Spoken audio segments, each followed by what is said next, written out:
जैसे सफलता के कई माँ बाप होते हैं और असफलता का कोई माँ बाप होता ही नहीं है।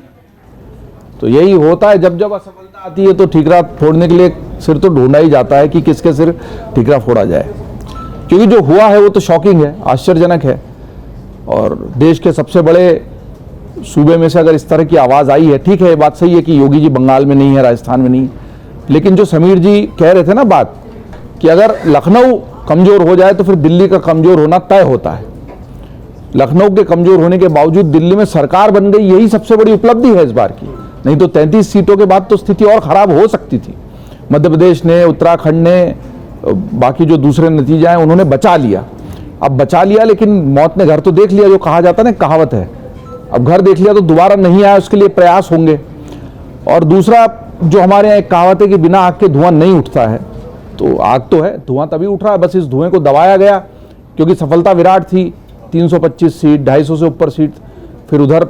पिछली लोकसभा की जीत, तो दोनों विधानसभा की जीत जो योगी की हुई और एक लोकसभा की 19 वाली जो जीत हुई, उसने इस पूरे टकराव को छुपा दिया।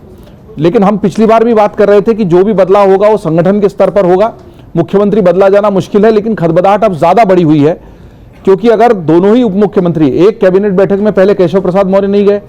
अगली बैठक में ब्रजेश पाठक भी नहीं गए, केशव प्रसाद मौर्य भी नहीं गए, और उनकी नाराजगी की वजह सामने भी आई है, जिसको अमर उजाला ने प्रकाशित भी किया, वो ये कि हाँ, तो मंडल स्तर की समीक्षा की योगी जी ने, और उसमें उन्होंने ये किया कि ब्रजेश पाठक जिस मंडल के लिए जिम्मेदार है केवल उसी में उनको शामिल किया, और केशव प्रसाद मौर्य को उन्हीं के मंडल के लिए शामिल किया। लेकिन समस्त मंडलों की बैठक में केवल मुख्यमंत्री शामिल रहे। तो उनका यह कहना था कि भाई हम उप मुख्यमंत्री तो सारे मंडलों की समीक्षा में भी बैठने का हमारा अधिकार है और हमें बिठाना चाहिए। ये तार्किक बात भी लगती है, लेकिन इससे ये तो स्पष्ट है, और जो राकेश जी भी कह रहे थे, ये योगी जी का स्टाइल है, वो अपने तरीके से ही काम करेंगे। उनको जिस बैठक में जिसको बुलाना है बुलाएंगे, जिसको नहीं बुलाना है बुलाएंगे। वो गेंद हमेशा केंद्र के पाले में और संगठन के पाले में डाल देते हैं कि मैं ऐसे ही काम करता हूं और ऐसे ही करूंगा, आपको जो करना है कर लीजिए। और वो मुझे लगता है कि इसलिए भी है कि उन्होंने अपनी शैली से अपनी छवि जो गढ़ी है, और लंबी राजनीतिक पारी है उनकी, पूरी गोरखपुर की सांसदी से लेके संसद में दिए गए भावुक भाषण से लेके उन्होंने अपनी जो छवि गढ़ी, और खास तौर पे उत्तर प्रदेश जिससे परेशान रहा प्रशासनिक व्यवस्था से, लोगों को एक बिहार और उत्तर प्रदेश का नाम एक साथ लिया जाता था गुंडागर्दी के लिए, चुनावी हिंसा के लिए, महिलाओं के लिए असुरक्षा के लिए, सड़क पर निकलना मुश्किल है, थानों तक में गुंडागर्दी का माहौल था और पुलिस के पास भी जाने से लोग डर रहे थे। उस माहौल को बहुत हद तक बदलने में अगर योगी जी कामयाब हुए हैं तो उसका श्रेय वो लेंगे, और वो जानते हैं कि वो शक्ति और सत्ता के किस शिखर पर बैठे हैं, और केंद्र भी जानता है। और जो खुद पूर्णिमा जी कह रही थी कि ये विनोद जी भी ये बात कह रहे थे कि ये बात भारतीय जनता पार्टी के शीर्ष नेतृत्व को भी पता है कि योगी की लोकप्रियता क्या है, विकल्प उनके पास मौजूद है नहीं,